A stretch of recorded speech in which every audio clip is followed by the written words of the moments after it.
Bonjour à tous et bienvenue dans cette nouvelle vidéo. Aujourd'hui j'ai décidé de vous présenter un petit bilan saisonnier. Je vais vous parler de mes lectures préférées du printemps.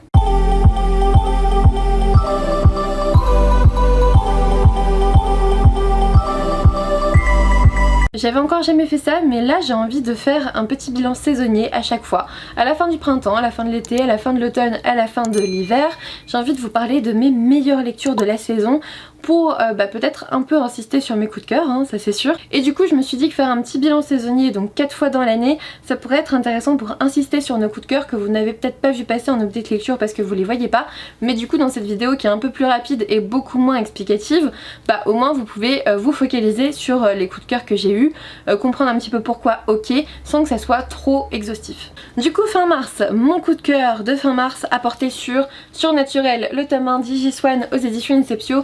Ce que j'ai aimé dans ce roman, c'est... Alors, ce roman a plein de défauts, je sais. Mais j'ai eu un coup de cœur dessus parce qu'avec moi c'est super bien passé, la plume est jeune. Après, je pense que ça peut vraiment vous plaire, il a eu un gros succès sur Wattpad et pour le coup il me faisait super peur et pourtant il est super bien passé. J'ai adoré l'univers, j'ai adoré le fait qu'on suit des surnaturels qui ont tous des pouvoirs différents. J'ai adoré le fait que ça soit aussi une bande de jeunes et j'ai bien aimé Iggy Swan qui je pense est fondamentalement sadique et qui je crois va nous en faire voir de toutes les couleurs dans les prochains tomes. Vraiment je vous conseille le début de cette saga, j'ai hâte de lire la suite. En avril, j'avais vraiment bien commencé parce que j'ai lu Merciful Crows, la voleuse d'eau de Margaret Owen aux éditions Pocket Jeunesse. Je l'ai pas érigé au rang de coup de cœur, mais dans cette vidéo j'ai décidé de prendre les coups de cœur, donc les 5 étoiles, et les 4 étoiles plus haut que les autres 4 étoiles. Vous voyez, ceux pour lesquels j'ai hésité un petit peu. J'ai adoré cet univers, c'était super bien. J'ai adoré le personnage de Fier qui fait partie des corbeaux. En fait on a un univers très riche avec différentes castes qui ont différents pouvoirs. On a Fier qui fait partie de la caste la plus inférieure mais qui pourtant a des pouvoirs assez important avec les os, d'où la voleuse d'eau, mais c'est beaucoup avec des dents aussi, donc si vous êtes assez susceptible au niveau des dents, je pense que ça peut être un peu pas facile, mais c'est trop bien quand même. On a pas mal de rebondissements, on a une fin qui donne envie de savoir la suite sans que ça soit un réel cliffhanger et ça c'est cool. Bref, je vous recommande vraiment Merciful Crows comme saga aussi. Ensuite elle est un one shot, une très bonne lecture plus là aussi. Dévisagé de Erin Stewart aux éditions Gallimard Jeunesse. Dans cette histoire on suit Ava qui a absolument tout perdu, elle a perdu sa famille mais aussi son corps, enfin presque, dans l'incendie qui a ravagé sa maison. Elle a non seulement perdu son père, sa mère mais aussi sa meilleure amie qui était sa cousine. Elle est du coup hébergée par les parents de cette cousine, elle est élevée maintenant par eux en fait et elle a perdu son corps. Pourquoi? Parce qu'il a littéralement fondu. Alors c'est pas fantastique, d'accord, on est vraiment dans un roman qui raconte la vérité vraie, la vérité brute, la vérité sans fioriture mais avec finesse, et on découvre comment Ava va se reconstruire. D'abord elle a reconstruit son corps avec des greffes etc, qu'on vous dit, en fait on vous l'explique un petit peu sans forcément la suivre tout le temps dans ces moments là, mais on revient un peu dans ses souvenirs et c'est pas très beau à voir. Et là elle va retourner au lycée et elle va réapprendre à vivre en fait tout simplement. Et c'était beau, c'était bien fait, c'était vraiment bien écrit, il n'y avait pas trop de clichés, tout va se faire aussi par le biais du théâtre, des comédies musicales et tout, enfin un petit coup de cœur, une très bonne lecture, on va dire ça si vous voulez, mais vraiment c'est un roman à découvrir et c'était l'une de mes meilleures lectures de ce printemps. Que serait cette vidéo si je ne vous parlais pas de Eve of Man de Giovanna et Tom Fletcher aux éditions Milan. Ce roman, je sais qu'il a fait pas mal parler de lui ces derniers mois, parfois en mitigé, parfois en très bien. Et bien pour moi c'était un coup de cœur. On découvre Eve qui est la première femme sur Terre depuis plus de 50 ans et sur qui reposent tous les espoirs. Et au début vous avez l'impression d'être dans une sorte de sélection pour trouver le conjoint idéal pour lui faire des enfants, sauf que dès le premier rendez-vous vous vous rendez compte qu'on va pas être dans la sélection en fait et qu'on va être dans autre chose.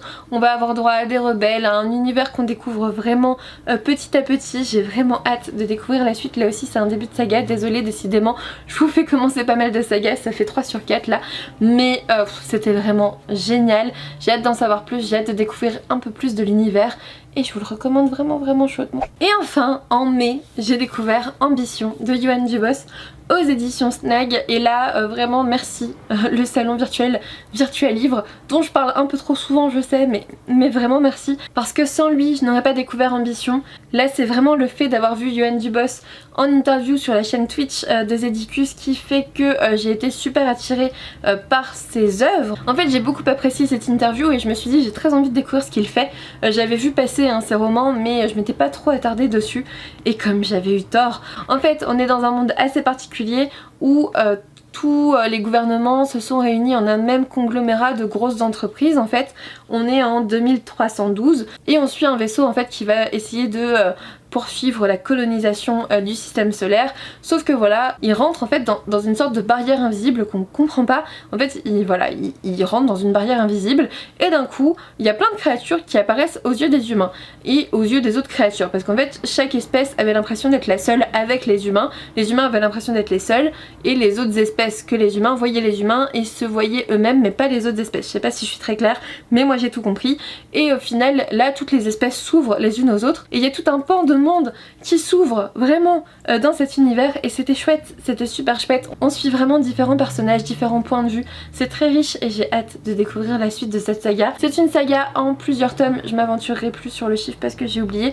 mais j'ai déjà le tome 2 qui s'appelle Compassion, et je vous assure que ce qui m'a le plus plu dans ce roman, c'est que le dénouement tourne vers quelque chose à laquelle on ne s'attend pas et qui est tellement gigantesque et génial et bien pensé qu'on s'y attend pas, et quand vous comprenez le sens des noms des romans, vous commencez à apercevoir un petit peu où veut en venir l'auteur, mais je pense qu'il nous réserve encore plein de surprises, ça j'ai pas trop d'inquiétude.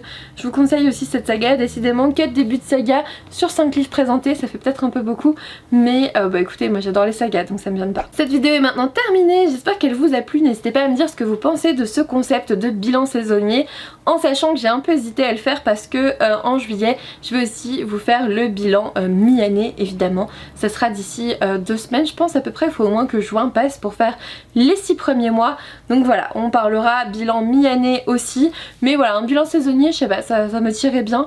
N'hésitez pas à me dire ce que vous en pensez, en tout cas j'attends vos commentaires. Un petit pouce bleu, un abonnement si ça n'est toujours pas fait, voire un petit soutien sur YouTube si vous avez 5 minutes, ça me ferait super plaisir, et puis moi je vous dis à bientôt pour une nouvelle vidéo.